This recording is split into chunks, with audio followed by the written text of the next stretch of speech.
శ్రీమాత్రే నమ. జయ గురు దత్తాత్రేయ నమ. ఈ వీడియోలో మనం మీనరాశి వారికి ఆగస్టు 17 నుంచి 23వ తారీఖు మధ్యలో జరగబోయే వార ఫలాలు పరిశీలించినప్పుడు, మీనరాశి వారికి రాశి అందే శనిగ్రహ సంచారం వక్రగమనం పొందడం వల్ల ఇది ఈ రాశి వారికి ఒక పరీక్ష సమయం లాంటిది. చేసే ప్రతి మంచి ప్రయత్నం కూడా నిరాశ ఎదురవుతూ ఉంటుంది. మీ ప్రయత్నాల వల్ల ఇతరులు బాగుపడుతూ ఉంటారు, మీరు నష్టపోవడం జరుగుతూ ఉంటుంది. ప్రతిదీ కూడా ఒక గుణపాఠంలాగా మీకు అనిపిస్తూ ఉంటుంది. ఆశించిన ఫలితాలు లాభాలు వచ్చినట్టే వచ్చి చివరి నిమిషంలో అవి మారిపోవడం, నిరాశ కలగడం జరుగుతూ ఉంటుంది. అందువలన చాలా వరకు శ్రమతో చేస్తున్నటువంటి ప్రయత్నాలు, దానికి దైవ బలం కూడా తోడైనప్పుడే మీరు చేసే ప్రయత్నంలో విజయం సాధించగలుగుతూ ఉంటారు. ఏదైనా మీనరాశి వారికి పూర్తిగా తనకు సామర్థ్యం ఉంటే, తన ప్రయత్నం తను మాత్రమే చేసుకున్నప్పుడు సక్సెస్ అవుతుంది. లేనప్పుడు, తనకు ఆ శక్తి లేనప్పుడు, సంపూర్ణంగా దైవం మీద భారం వేసినప్పుడు కంపల్సరిగా దైవ అనుగ్రహంతో ఆ ఫలితం మీరు పొందగలుగుతూ ఉంటారు. సో మన ప్రయత్నం మనం చేస్తూ ఇతరుల మీద ఆధారపడి సగం దైవం మీద వేయడం వల్ల అది నిరాశ మాత్రమే ఎదురవుతూ ఉంటుంది. బట్ ఈ సమయంలో మీరు చేసే ప్రయత్నాలకి 1-2 సార్లు చేస్తే తప్ప విజయం సాధించడం అన్నది కష్టం అవుతూ ఉంటుంది. అది విదేశ ప్రయాణమైనా, వివాహ ప్రయత్నమైనా, సొంత ప్రయత్నమైనా సరే రెండోసారి మాత్రమే సక్సెస్ అవ్వడం జరుగుతూ ఉంటుంది. దీంతో పాటుగా భాగ్యాధిపతి కుజుడు చూస్తున్నాడు. ఒక విధంగా అదృష్టమే. భాగ్యాధిపతి చూస్తున్నప్పుడు ఏ ప్రయత్నమైనా సరే ఖచ్చితంగా దైవ అనుగ్రహంతో నెరవేరడం జరుగుతూ ఉంటుంది. మనం ఈ జన్మలో మంచి కార్యక్రమాలు చేసి ఉంటే కంపల్సరీగా మీరు చేసే ప్రయత్నాలు తప్పకుండా నెరవేరడం జరుగుతూ ఉంటుంది. అయితే కొన్ని విషయాల్లో, వివాహ సంబంధించిన విషయాల్లో, అన్యోన్యత సంబంధించిన విషయాల్లో, భార్యాభర్తల అనుబంధాల విషయంలో చాలా వరకు మీరు సరైనటువంటి సుఖాన్ని, సౌఖ్యాన్ని, ఆనందాన్ని పొందడం జరగదు. అంటే ఎందుకంటే సప్తమంలో కుజుడు, భాగ్యాధిపతి సప్తమంలో ఉన్నాడు. అంటే భార్యకి ఏదన్నా, లేదంటే భర్త గారికో భార్య గారికో విదేశ అవకాశాలు, వాళ్ళు చాలా బిజీగా ఉండడం, ఏదో దీక్షలో ఉండడం, ఏదో పుణ్య కార్యక్రమాల్లో ఉండడం వల్ల వాళ్ళు ఫిజికల్గా మీకు దూరం ఉండడం జరుగుతూ ఉంటుంది. ఎస్పెషల్లీ రాశిలో శని ఉన్నప్పుడు అసలు సుఖాల మీద వ్యామోహమే ఉండదు. అసలు ఆ దృష్టే జాతకుడికి కలగదు. ఎంతసేపు కూడా ఏ విధంగా మన పనులు సాధించుకోవాలి, ఏ విధంగా మనం దాన్ని అభివృద్ధి చెందాలని ఆలోచనే ఉంటుంది తప్ప సుఖాల మీద పెద్దగా ఆసక్తి అయితే చూపడమాట. ఒకవేళ సుఖాల మీద ఆసక్తి చూపితే అది వేరే విధంగా ఉండడం జరుగుతూ ఉంటుంది. మొత్తం మీద శరీర సౌఖ్యానికి, శృంగార జీవితానికి, భార్యాభర్తల అన్యోన్యతకి ఇది అంత అనుకూలించే సమయం అయితే కాదు. ఇక వ్యయంలో రాహు గ్రహం ఏదో ఒక ప్రోద్బలం కనబడుతూ ఉంటుంది. ఏదో విధంగా పనులు సాధించాలి, బ్యాక్ డోర్లో అన్నా సాధించవచ్చు, ఇక్కడ మనకి రూల్స్ ఏం పాటించక్కర్లేదు, ఏదో విధంగా మనం ముందుకెళ్తే మంచిది అన్నటువంటి ఇతరుల యొక్క ప్రోద్బలం, అంటే చెడ్డవారి యొక్క ప్రోద్బలం, వారి స్వలాభం కోసం మిమ్మల్ని ప్రోత్సహిస్తూ ఉంటారు. ఏదో ఒక మీకు స్థిరాస్తి అమ్మాలనుకుంటూ ఉంటారు. దానికి సరైన రేట్ అయితే రాదు. కొంతకాలం ఆగుదాం అనుకుంటారు. ఈలోగా వాళ్ళకి ఏదో లాభం వస్తుందని మిమ్మల్ని ఏదో భయపెట్టో ఇంకో విధంగా చేసి ఆ స్థిరాస్తి అమ్మే విధంగా మిమ్మల్ని ప్రలోభపరుస్తూ ఉంటారు, భయపెడతా ఉంటారు, రకరకాలుగా ఇబ్బంది పెడతా ఉంటారు.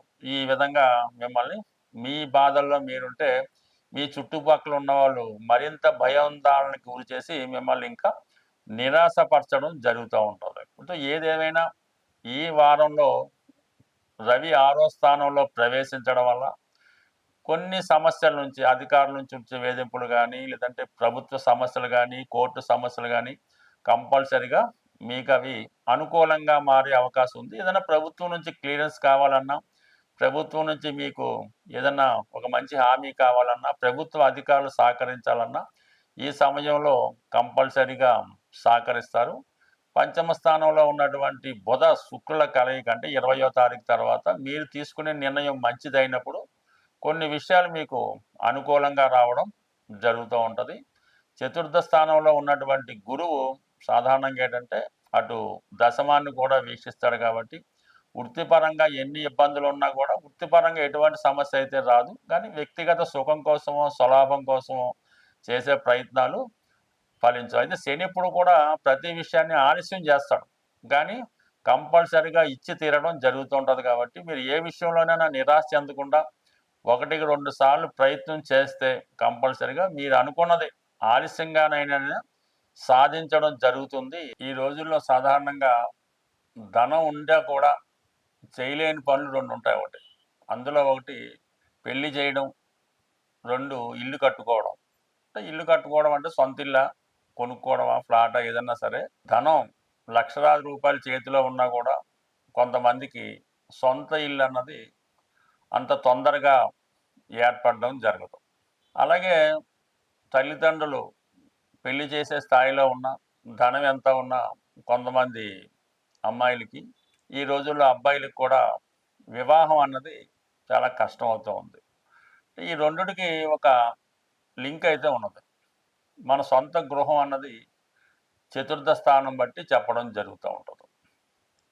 వివాహం అన్నది సప్తమ స్థానం, సొంత గృహం అన్నది చతుర్థ స్థానం. అంటే చతుర్థానికి చతుర్థం సప్తం అవటం వల్ల గృహాన్ని బట్టే పెళ్ళి శుభకార్యాలు అంటే వివాహం ఆధారపడి ఉంటుంది కాబట్టి ప్రస్తుతం మీరు నివసిస్తున్నటువంటి గృహంలో అంటే తల్లిదండ్రులతో పాటు మీరు నివసిస్తున్నటువంటి గృహంలో వాస్తుపరమైనటువంటి సమస్యలు ఉన్నప్పుడు ఆ వాస్తుపరంగా ఉన్నటువంటి దోషాన్ని బట్టి వివాహం కూడా చాలా వరకు ఆలస్యం అవ్వడం జరుగుతూ ఉంటుంది. కొన్ని సందర్భాల్లో వివాహం ఆలస్యం అయినా కూడా వివాహం తర్వాత కూడా కొన్ని సమస్యలు రావడం జరుగుతూ ఉంటుంది.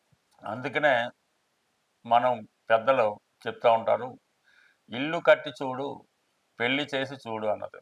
ఈ విధంగా మీకు వివాహపరమైనటువంటి సమస్యలు ఒక వాస్తుపరమైనటువంటి మంచి గృహం ఉండడం వల్ల కంపల్సరీగా సాల్వ్ అవ్వడం జరుగుతూ ఉంటుంది. వివాహం తర్వాత మీ యొక్క కుమార్తె పదే పదే పుట్టింటికి వస్తున్నా అత్తవారింట్లో సుఖం లేదనుకున్నా కంపల్సరీగా మీ గృహంలో వాస్తుని చెక్ చేసుకోండి. దాంట్లో ఆగ్నేయపరమైనటువంటి దోషాలు ఉండే అవకాశం ఉంది. అలాగే మీ యొక్క సంతానం ప్రయోజకుడు అవటం లేదు, ప్రతి విషయానికి మీ మీదే ఆధారపడి ఉన్నాడు, చదువుకున్న ఉద్యోగం చేయడం లేదు, ఎంతసేపు కూడా ఇంట్లోనే ఉండడం జరుగుతూ ఉందంటే కంపల్సరీగా మీరు ఈశాన్యం చెక్ చేసుకోవాల్సి ఉంటుంది.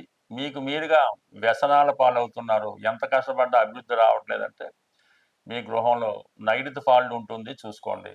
అన్నీ ఉన్నా కూడా ఏ పని ముందుకు వెళ్ళడం లేదు, ఇంట్లో అంతా ఎవరు ఇష్టం వచ్చినట్టు వాళ్ళు ప్రవర్తిస్తున్నారు, ఒకరికొకరికి కోయిన్సైడ్ అవ్వట్లేదంటే కంపల్సరీగా మీ గృహంలో వాయువు దోషం ఉండే అవకాశం ఉంటుంది.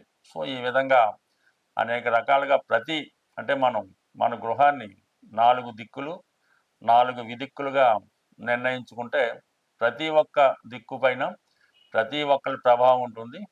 ఇవన్నీ కూడా శుభకార్యాల మీద, ధన సంపాదన మీద ఆధారపడి ఉంటాయి కాబట్టి మీరు జీవితంలో తొందరగా పైకి రావాలంటే ఖచ్చితంగా మంచి వాస్తు కలిగినటువంటి ఇంట్లో నివసించడం వల్ల మీ యొక్క సమస్య తొందరగా పూర్తవుతుంది. అలాగే మీరు ఒక పని చాలా కాలంగా ఇంట్లో ఉన్నట్టు పూర్తవట్లేదు, కొంతకాలం పాటు ఆ ఇంట్లో వదిలేసి వేరే మంచి గృహంలోకి మారడం వల్ల కూడా కొన్ని ప్రయత్నాలు తొందరగా నెరవేరే అవకాశం ఉన్నాయి కాబట్టి ప్రతిదానికి కూడా జాతకంతో పాటు గృహం కూడా లింక్ అయి ఉంటుంది. దాన్ని ఒకసారి పరిశీలించుకుంటే చాలా లక్షల కోట్లతో నష్టపెట్టుకోవడం కన్నా గృహాన్ని అందంగా సరి చేసుకుంటే కంపల్సరిగా మీ జీవితం కూడా సరిదిద్దే. మెయిన్గా శుభకార్యాలు వాయిదా పడుతుంటాయి గృహంలో వాస్తు సరిగ్గా లేనప్పుడు, దాన్ని సరి చేసుకుంటే కంపల్సరిగా మీరు ఆ గృహంలో ఆనందంగా ఉండడం జరుగుతూ ఉంటుంది.